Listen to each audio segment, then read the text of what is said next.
بسم الله الرحمن الرحيم. الذين ينفقون أموالهم بالليل والنهار سرا وعلانية فلهم أجرهم عند ربهم ولا خوف عليهم ولا هم يحزنون. الذين يأكلون الربا لا يقومون إلا كما يقوم الذي يتخبطه الشيطان من المس، ذلك بأنهم قالوا إنما البيع مثل الربا وأحل الله البيع وحرم الربا، فمن جاءه موعظة من ربه فانتهى فله ما سلف وأمره إلى الله، ومن عاد فأولئك أصحاب النار هم فيها خالدون.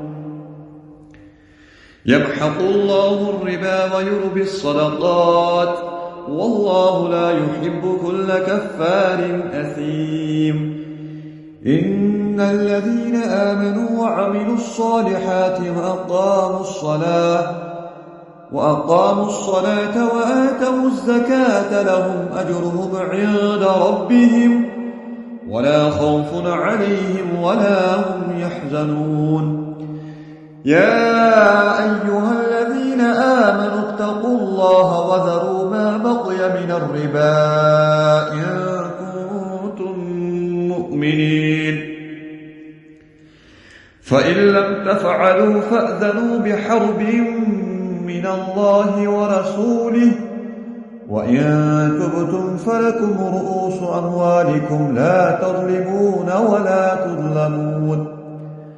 وإن كان ذو عسرة فنظرة إلى ميسرة وأن تصدقوا خير لكم إن كنتم تعلمون. واتقوا يوما ترجعون فيه إلى الله ثم توفى كل نفس ما كسبت وهم لا يظلمون. صدق الله العظيم.